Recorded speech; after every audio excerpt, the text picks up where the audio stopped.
반갑습니다. 코로나19로 참 요새 일상이 참 많이 변화됨을 느끼는데 평상시 생활이 얼마나 고맙고 감사한지 이 코로나19로 우리가 겪게 되는 상황이지 않나 그런 생각을 합니다. 그래도 묵묵히 국가와 또 지방자치단체를 믿고 또 한마음이 되어서 헌신과 열정과 그런 희생적인 선하고 인자한 마음을 가진 국민들이 있기 때문에 그래도 고맙고 감사함으로 우리가 살아야 되지 않겠나 그런 생각을 요새는 많이 하게 됩니다. 세계가 이제는 한국의 그러한 방역을 정말로 주시하고 있습니다.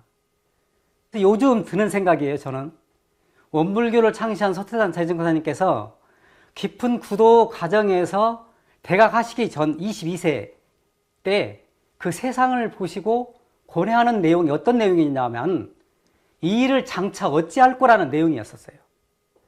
그래서 그 이 일을 장차 어찌할 거라는 내용이 요새 지금 우리들이 지금 겪고 있는 코로나19하고 그런 국민이 겪고 있는 세계 사람들이 겪고 있는 그런 그 고민들과 맞닿아 있다고 생각을 합니다. 그래서 코로나19가 뭐 때문에 이렇게 이런 사태가 일어났을까?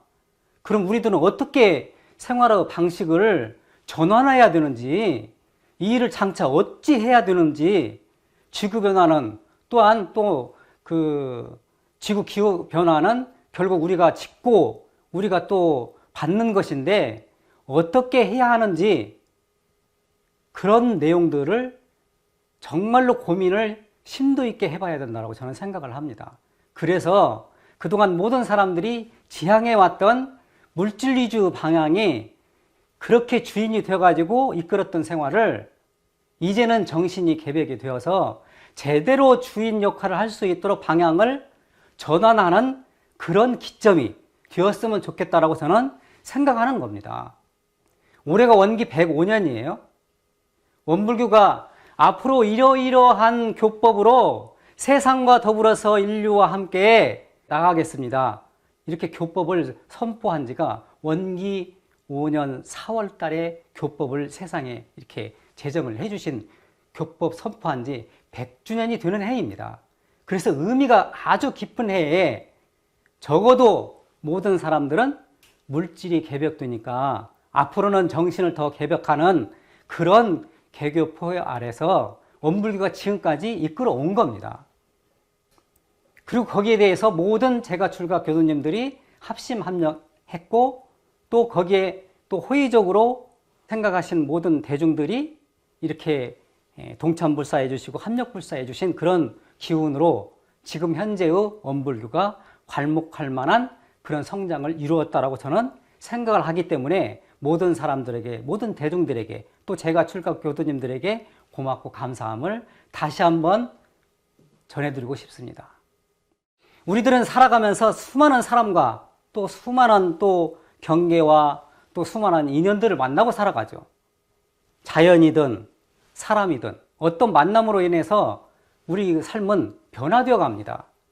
우리 교도님들과 시청자분들은 요새 어떤 만남으로 인연으로 또 기쁨과 즐거움으로 생활을 하시고 계십니까?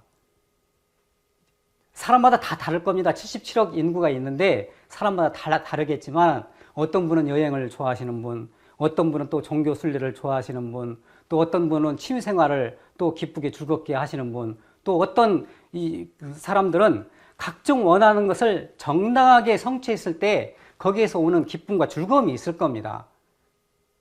요새 우리 교도님들은 어떻게 시간을 보내세요? 트로트 신청 많이 하시죠? 저도 가끔 봅니다.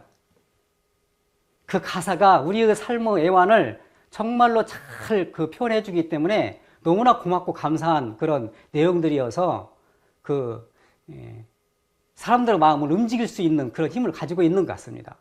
또한 이제 젊은 사람들은 요새 세계적으로 BTS 영상, BTS 화면이나 이런 것들을 많이 볼 것 같아요. 모두 다 다를 것입니다. 사람들마다 기쁘고 즐거운 대상과 환경이 다 다를 거예요. 그런데 수도인들은 어떤 기쁨과 즐거움을 가지고 사시는지 한 번 정도 돌아볼 필요성이 있다고 저는 생각을 합니다. 원불교에서는 최고 통치자를 종법사라고 호칭을 하고 있습니다. 일찍이 원불교 2대 종법사인 정산종사님께서는 기연편 8장에서 이런 말씀을 해주십니다. 나는 평생에 두 가지 기쁨이 있다. 첫째는 이 나라의 태어남이고, 둘째는 대종사님을 만남이니라, 이렇게 말씀을 해주세요. 거기에다가 또 한 가지, 다른 모든 사람들이 스승의 은혜를 이렇게 다 같이 이렇게 느낄 것이나, 나를 친히 찾아주시고 이끌어주신 그 은혜를 한 가지 더 입었노라, 이렇게 말씀을 해주십니다.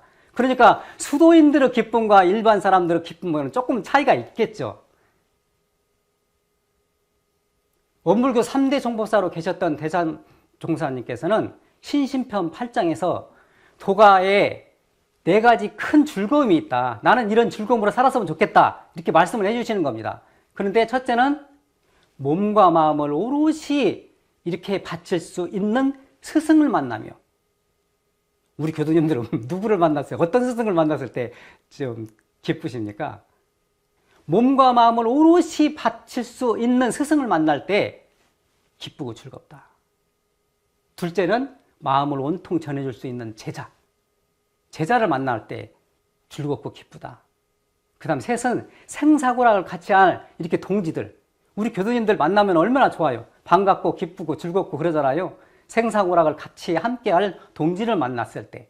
그 다음 네 번째는 참 마음을 발견해가지고 마음을 자유롭게 쓸 때, 마음을 어떤 때는요, 내 마음대로 쓸 수 있을 때 정말로 기쁘고 즐거울 때가 많이 있습니다.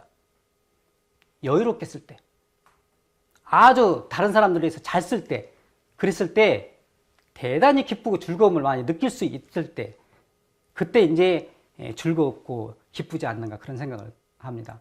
저는 요새 지인을 통해서 책을 좀 소개를 받았습니다.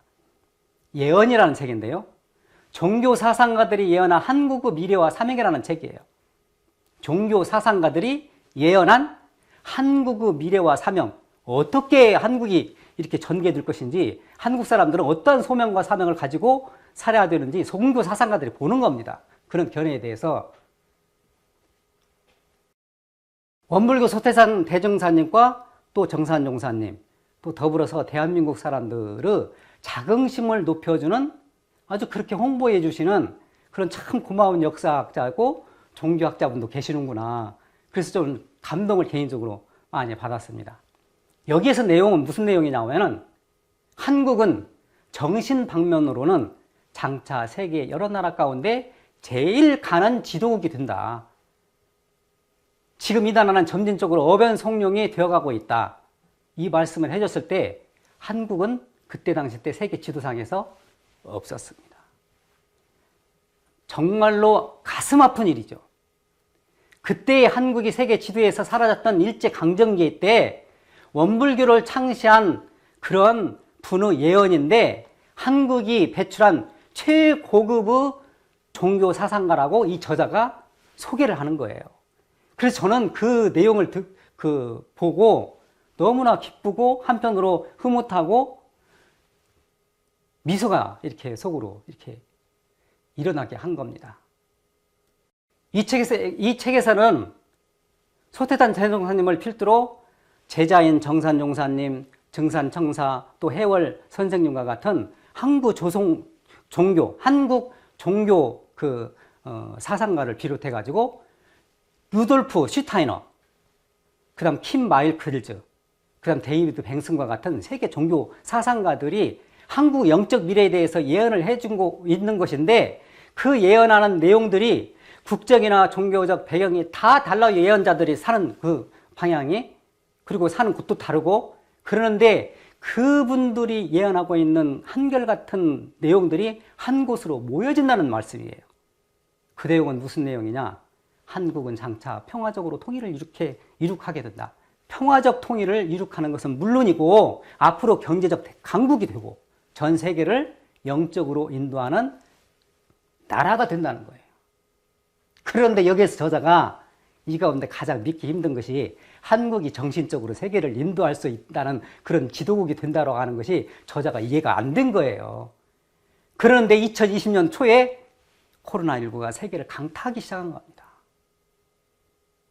그런데 거기에서 한국 사람이 보여준 그런 그 내용들이 있는데, 세계적인 역병의 만연을 맞이해가지고 의료진들이 헌신적으로, 그다음 국민들이 일심단결해가지고 그런 선한 마음을, 그런 희생적인 마음을 일치단결해가지고 그걸 극복해 나간다는 것이 세계 사람들에게 주목을 받기 시작한 겁니다. 그래서 이 책 후반에서는 이 저자가 이 같은 소명을 완수할 수 있는 가능성에 대해서, 한국인들은 선한 사회의 문화와 어진 심성을 가지고 있기 때문에 앞으로 정신적 지도국이 될 수 있겠다라는 것을, 가능성을 여기에서 저자가 타진하고 거기에서 정신적 지도국이 된다는 것을 이해를 하게 되는 겁니다. 저는 여기에서 어떤 한 단체나 어떤 국가나 종교 등을 창립한 바탕에는 그 기본적으로 저변에 흐르고 있는 정신이 있어요. 그것을 다른 말로 하면 창립정신이라고 합니다. 그래서 창립정신은 대단히 중요하고 어떤 단체나 국가나 종교 등에 있어가지고 그 배경에 흐르는 중심적인 사상이기 때문에 대단히 중요한 거예요. 그래서 저는 지금 세계가 당면하고 있는 과제를 해결하기 위해서 원불교 창립정신으로 이러한 코로나19 그런 사태를 극복할 수 있으면은, 극복해 나가면은 더욱 고맙고 감사한 일이겠다 생각이 들어서 오늘은 창립정신에 대해서 말씀을 드리고자 합니다. 첫째로 저축조합의 이소성대의 공들인 정신이에요. 다시 말해서 작은 것부터 큰 것을 이룬다는 거예요. 이소성대는 믿음과 정성으로 이루어가는 겁니다. 사실은요. 우리가 일상생활을 통해서요, 대장강, 아주 큰 바다 같은 경우에도 물방울 한 방울 한 방울이 모아가지고 그렇게 대장강을 이루게 되는 겁니다. 쉽게 말하자면은 티끌모아 태산이, 천리길도 한 걸음부터 걸어가는 겁니다. 한 걸음부터 뚜벅뚜벅 걸어가서 그렇게 천리길을 갈 수 있는 거예요. 등산도 마찬가지예요. 높은 산을 등산할 때도 마찬가지입니다. 한 걸음 한 걸음. 그래서 그 한 걸음 한 걸음이 나에게 신념과 긍지와 의미를 부여하면은 그게 독립이 되는 겁니다.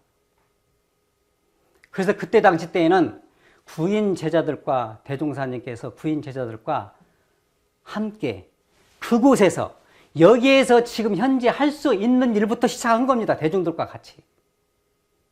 그 일이 바로 저축조합 운동이에요. 어떻게? 작은 것부터. 작은 것부터 실시를 한 겁니다.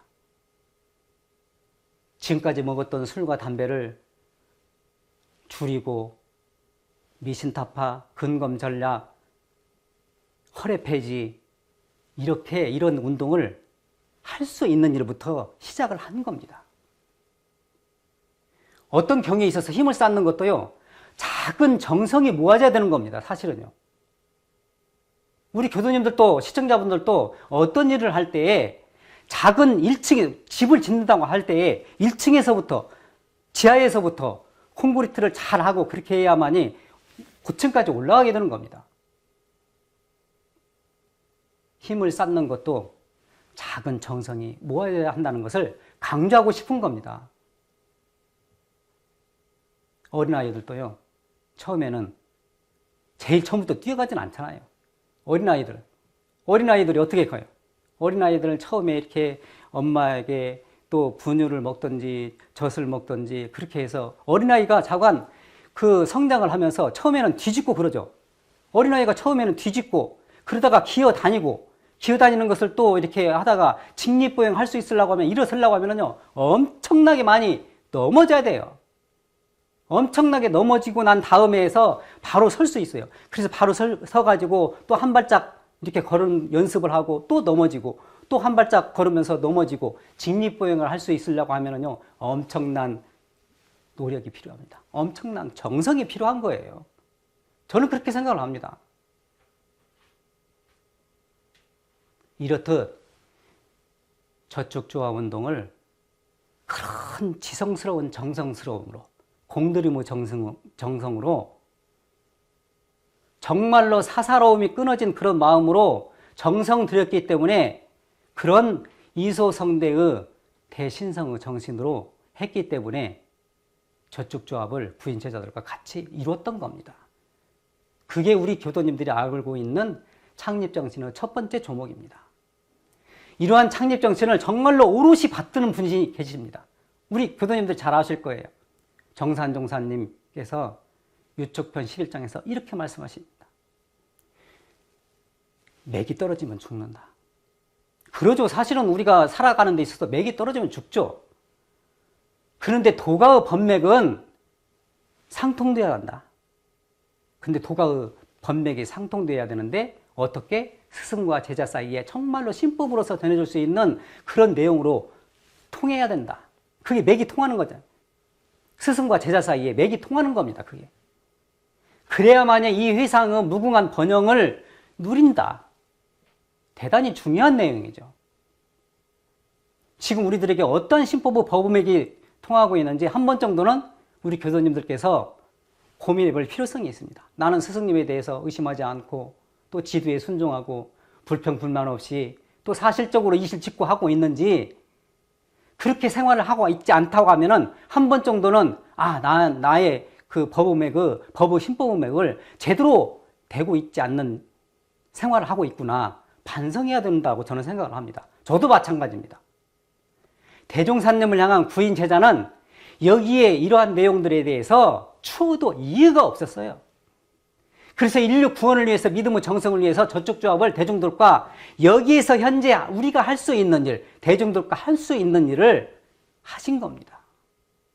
그래서 저는 우리 정부를 믿고 국가 방역 시스템을 믿고 또한 의료인들의 정성과 헌신을 믿고 서로 희생적인 국민 의식을 믿고 지금껏 자타가 공인하고 있는, 세계적으로 인정해 줄 수 있는 코로나19 대처를 정말로 잘하고 있다고 저는 생각을 하고, 앞으로도 그것을 잘해서 세계적으로 존경받는 그런 국민의 그런 심성으로 선한 마음들이 뭉쳐지면 세상을 움직일 수 있는 그런 힘이 우리 대한민국에 있다라고 저는 생각을 합니다. 둘째로 방언공사를 일심합력으로 정말로 대단결 정신으로 했다는 겁니다. 방언공사는 갯벌을 막아서 농토를 만드는 일이었어요. 방언공사를 하는데 모두 한 마음 한 뜻이 되고 한 마음 한 몸, 한 마음 한 뜻, 한 몸이 되었던 겁니다. 그 지역은 경제적으로 아주 갓난하고 어려웠었어요.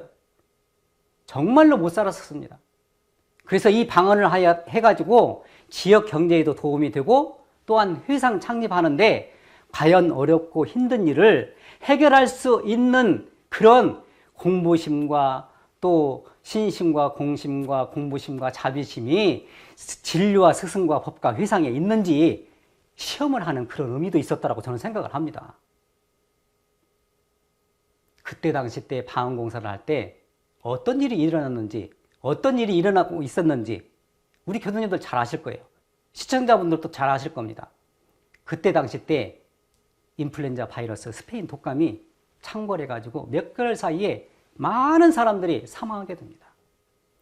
전 세계 인구 16억 가운데 6억이 감염이 됩니다. 엄청난 인류의 충격이었어요. 우리나라는 그때 당시 때 인구가 1700만 정도 됐습니다. 그때 얼마 정도가 감염이 되냐고 하면은 742만 명이 감염이 돼요. 그러는데 약 14만 명 정도가 사망하게 됩니다. 그때 당시 때 원불교에서는 과연 어떤 일을 했었는지 아실 거예요. 방언공사를 한 겁니다.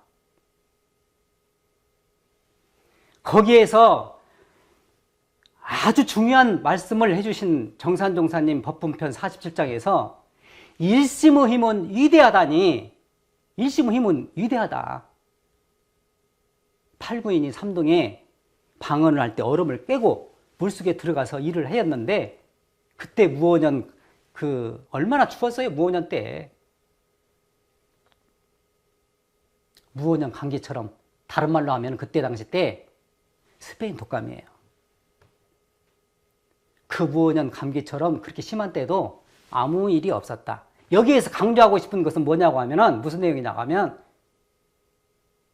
일심합력이 되면은 어떠한 위대한 힘이 나온다는 겁니다. 코로나19는 전 세계가 극복해야 할 과제죠.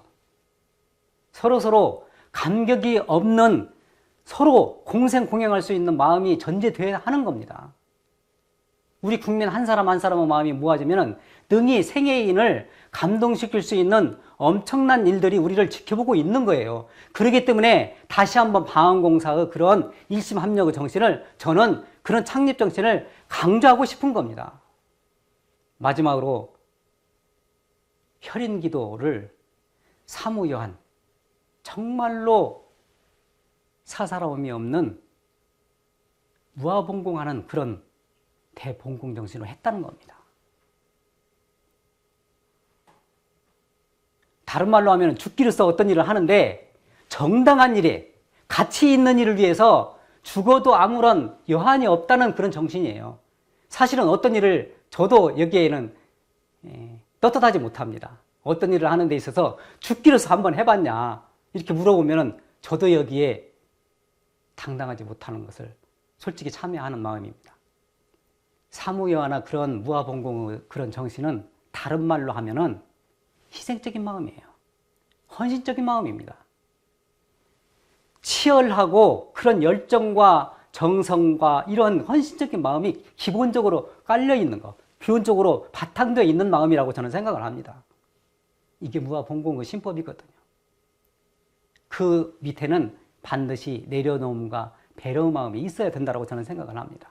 쉽지 않은 일이에요. 저도 마찬가지입니다. 우리 교수님들은 어떤신지는 모르겠는데 천을 감동시킬 만한 그런 마음, 창생을 제도할 수 있는 책임과 역할에 몸과 마음을 다할 때 이루어지는데, 이렇게 하면 죽음까지도 내놓겠다, 그런 정신이에요. 양보와 배려한다는 거 쉬운 일 아닙니다.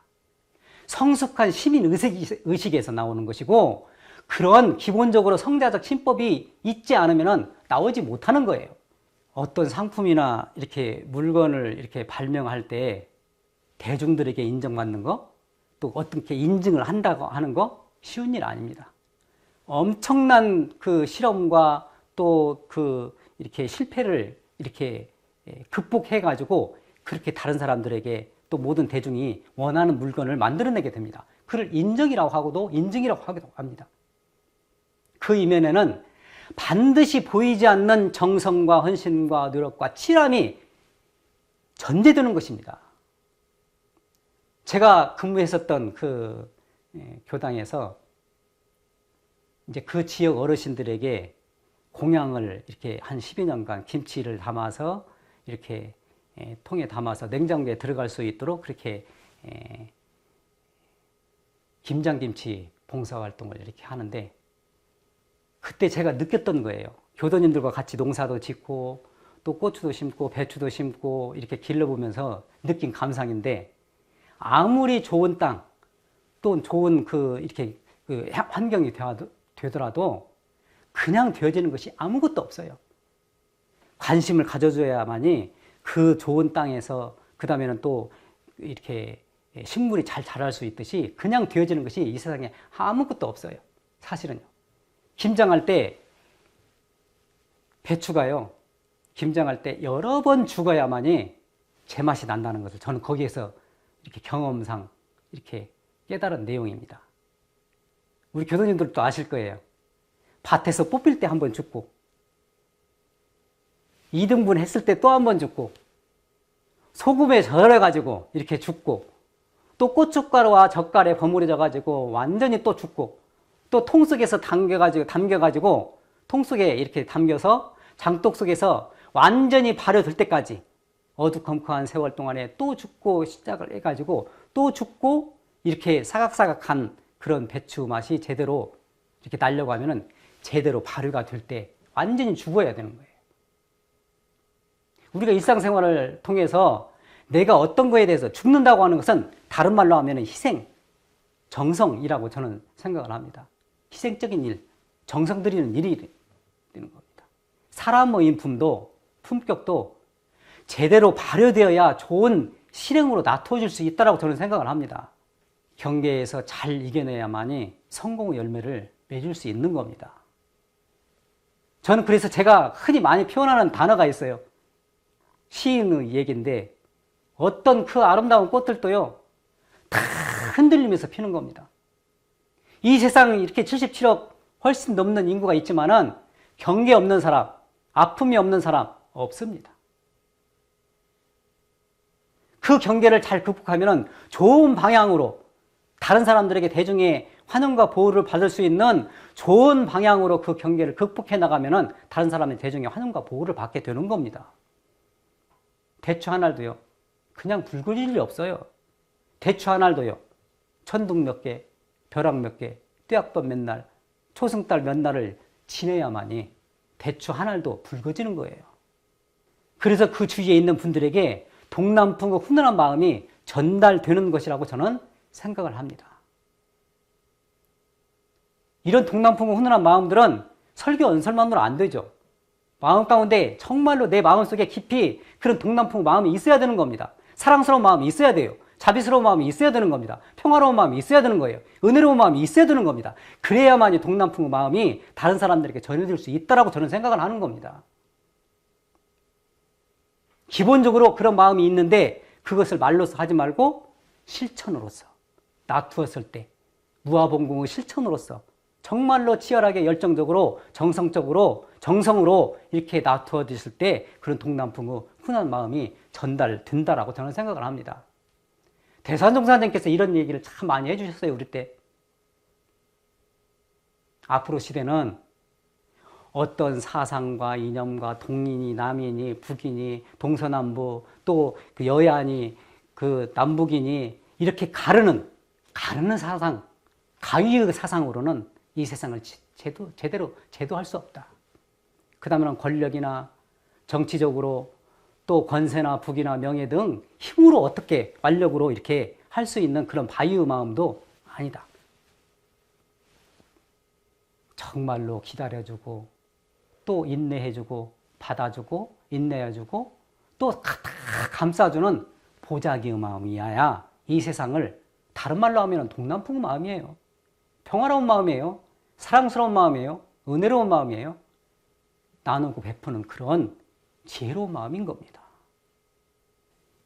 그래서 우리 인간들만 좋은 것이 아니고 자연과 더불어서 공생공영하자는 겁니다. 상생상화하자는 거예요. 올해는 법위사정회입니다. 교법을 내놓은 지 100년 동안 이러한 창립정신에 얼마나 내가 노력을 했는지, 얼마나 이 뜻을 받들려고 간절함으로 살았는지, 또 창립정신을 실천하려고 끊임없는 정성을 다했는지 우리 서로가 되돌아보는 시간이 되었으면 합니다. 다시금 새롭게 마음을 챙기면 좋겠습니다. 온 인류가 이 물질 위주의 생활에서 다시금 정신이 주인 되는 그런 정신을 개벽하는 그런 마음의 주인이 되는 그런 마음을 챙기면 좋겠습니다. 그렇게 모든 인류가 새롭게 거듭나면 좋겠습니다. 내가 먼저 새로워야 주변도 새롭습니다. 사실은요. 내 마음이 새로우면요, 거리도 새로워요. 나무도 새롭습니다. 강도 새로워요. 들도 새롭습니다. 들파는 꽃들도 새로운 거예요. 내가 기본적으로 새로워지는 겁니다. 지금 우리들이 해야 할 일이 무엇인지 깨달아야 할 것 같습니다. 지금 온 인류가 어떻게 코로나19를 대처해야 될지 좋은 방향으로 내가 조금 양보하고 일심합력하고 그런 작은 것부터 실천할 수 있는 그런 무아봉공의 헌신적인 마음을 가졌을 때 저는 이런 창립정신이 극대화되리라고 생각을 하는 겁니다. 창립정신을 시대에 맞게 어떻게 부합시키는가는 우리 모두의 일이고 소명입니다. 창립정신이 지속 가능성을 발휘할 때 이 세상은 낙원 세상이 되겠죠. 우리들 곁에 와 있을 것입니다. 인류는 공생공영하고 또 우리의 관계와 우리의 그런 마음으로 이렇게 한다고 하면은 인류는 공생공영하고 또 은혜의 관계로 감사와 보호의 생활로 대진급이 되리라고 저는 확신을 하게 되는 겁니다. 지구를 살리고 또 우리 사람도 살리고 금수저목까지도 다 살리는 큰 살림살이를 저는 원불교 창립정신의 마음으로 하면 되겠다 싶어서 다시 한번 강조하고 싶습니다. 작은 것부터 이루는 이소성대의 그런 정신, 또 우리가 내 마음이 너의 마음이 되고 나의 마음이 우리들 모두의 마음이 되고 우리 모두의 마음이 인류의 마음이 되고 그런 일심합력의 그런 정신입니다. 아무쪼록 우리 교도님들께서도 우리 교법을 세상에 공포한 지 100주년이 되는 해를 맞이해 가지고 인생길 또 공부길 잘 바탕 삼아서 세상의 법의 그런 등불이 되시고 각자 자신들을 살리는 등불이 되었으면 합니다. 자연과 더불어서 전 인류가 다 함께 잘 사는 큰 살림살이의 정신으로 새롭게 거듭나는 참 좋은 인연이 되었으면 좋겠습니다. 지금까지 시청하여 주신 교도님들과 시청자분들에게 정말로 고맙고 감사함을 다시 한번 전해드리고 심신간 더욱더 정진적공하여서 세상에 훈훈한 동남풍의 바람을 불리는 그런 대보온자, 대공도자가 되기를 간절히 염원드립니다. 고맙고 감사합니다. 심신 건강하기를 간절히 기원드립니다. 감사합니다.